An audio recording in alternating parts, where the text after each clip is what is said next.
Now, the RMT union is leading a wave of strikes across the railway network, the biggest for decades. But the General Secretary, Mick Lynch, met with the new Transport Secretary, Anne-Marie Trevelyan, recently and said it was a good start and a pleasant meeting. So is a thaw in the air? Could a deal be on the cards?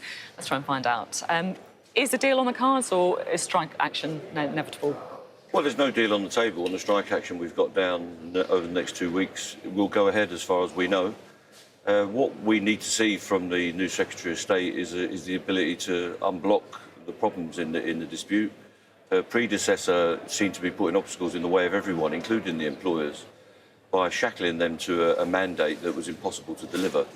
They were putting down issues that we could never accept and the other trade unions could never accept. So I've asked the new Secretary of State, and it was a good meeting, a positive attitude, a bit of goodwill, to try and unthaw this situation. We need to get the thing out of deep freeze and get it on the table so we can work through the problem. So I've asked her to be a facilitator for that, and I hope she can do it. But I'll have to see whether there's any proof in that pudding over the next few weeks. But you are a bit optimistic then. It does seem like you've got quite a different view so far of the two. It's better to be invited to a meeting than be harangued all over the media, which is what we were getting. I was going into certain studios saying, look, let's try and get a deal. If you want to talk to us, you can. And he was just slagging us off, threatening us with more and more anti-trade union laws, calling me a dinosaur and a baron and all this kind of nonsense. And if somebody wants to meet you and shakes your hand, that's a positive start. It's the better way to conduct business than just slagging each other off, and that's not what I'm into, and I hope that she's not either. At the same time, we have seen tightening of strike laws, haven't we, on Friday? What do you make of that? Well, they're not just strike laws, they're an attack on civil liberties and human rights. So they're trying to make it impossible for trade unions to exist in this country, and they're trying to make it impossible, in fact, for the people of this country to campaign against poverty, which is what many of them are changing.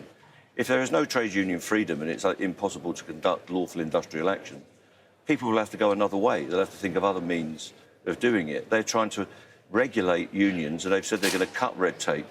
The only people that are going to be subject to stringent regulation are the trade unions, and they want to regulate the relationship between the union and its members. That's not acceptable. People will always regret further oppression of trade union rights because we won't be able to protest. We've got a new police bill that's going to stop us protesting on the streets, and we're going to have a set of trade union laws that attempt to stop us having a balanced equation in the workplace, and that's not acceptable. You say that if it, in your words, becomes impossible to strike, people will find other means. What do you mean? Well, if people can't take lawful industrial action, they'll have to take unlawful industrial action, and we're fast getting to a situation where we're going to have laws that are as oppressive as those that exist in Russia and China and back in Poland before Solidarność came along and took unlawful industrial action in that environment to break free of the oppression of the old Soviet bloc and the communist regime over there. What specifically, just to come in, because obviously it's quite a big statement to say that, look, the laws are as oppressive as those in Russia and around the world. What laws are you talking about specifically? They're going to make it impossible for us to have lawful ballots. They're going to make it impossible for Well, just explain what... Well, because they're going to raise the thresholds to a level where it will be very difficult to conduct... 50%, is that right? 50% turnouts and 50% of the whole population in the ballot to get a yes vote. If we brought those into local councils, for instance, or indeed in Parliament, most of the people that currently serve on local councils wouldn't be councillors. If we brought those into Parliament, most of the people in Parliament do not receive 50% of the vote in parliamentary elections. They won't allow us to do electronic voting. It all has to be done via the Royal Mail, by postal voting. But they won't allow us to use any modern techniques. They want to fine us for any mistakes we make during ballots that could finish trade unions. And they want us to give 4 weeks' notice, which will make effective industrial action very difficult to carry out. And they want us to do this continual round of referenda based on every single offer or every discussion that we have with an employer, which will have us running around like spinning tops. If an employer offers me 1.95 1 week and the next week offers me 1.96, quasi-Kwarteng saying that I have to do a referendum every time that somebody scratches their nose. It's a ridiculous situation, and it's going to make it impossible for us to operate. We spoke to the Unison General Secretary a bit earlier on the programme, and she was saying that, look, you know, a technical general strike is unlikely to happen, but yes, there is coordinated action.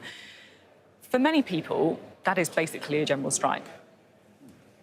Well, unions need to make their power effective, and at the end of the day, if negotiations fail, we've got intransigent employers, and many employers in this country are making super profits The rich are getting richer than they've ever been. So unions are organising together, that would be fair? Well, we talk to each other. It would be silly for unions not to coordinate their forces. And so we're taking action alongside the postal workers next week, alongside the ASLEF union. And if other people want to join in a wave of response and resistance to what's going on, where the rich are being made richer all of the time, and we've seen that in the budget on Friday, where everybody who's under 155,000 in salary will be poorer, and everybody above that salary will be richer. Well, we've got to be able to rebalance our society and our economy. So it does sound like we'll be seeing coordinated action, strike action this autumn. If we cannot get settlements, we'll have to coordinate our action. And what do you make of Labour's response? Well, I want to see Labour win. I want Labour to win the next election. I want Keir Starmer to be our next Prime Minister. That's what I want. But I think in order to do that, he's got to show that he empathises and sympathises with what working people are going through. They're really struggling. People are scared that they're going to lose their homes, never mind heat them. People are going to face landlords that are pushing up rents, and banks that are pushing up mortgage rates. That's on top of the utility bills crisis and the price of living. He's got to show that he identifies with what we're going through. Has he shown that yet? I haven't seen it. If I could see it, I'd be delighted. So I'm hoping this week that we can all come away saying, look, Keir Starmer's on our side.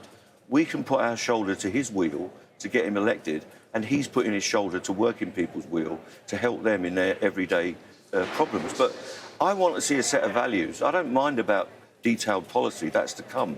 But I want him to show that he's got the values that identify with the men and women in this country that are really struggling, are frightened of what's in front of them. So do you think he should be on a picket line then? I'm not worried about whether he's on a picket line or not. I don't expect him to be there, but I want him to identify with our causes and the issues that we face. And how does he do that then? I think he sets out a programme, some charters, some values that say we've got a housing crisis in this country, we've got an energy price problem in this country, we've got a wages problem. And he needs to say that I'm on your side, and when we get into power, we're going to bring in a set of measures, regulations and laws that rebalance the way that working people are treated in this country and gives them a voice in the workplace and in society. Do you ever speak to him, Keir Starmer? I spoke to him over the P&O crisis and he was really good. He was really on our side. I don't expect him to do what I tell him to do. I don't think, well, the world works like that. I come up to the Labour conference to try and influence, to talk to friends, talk to people that don't like me, and there are plenty of them as well.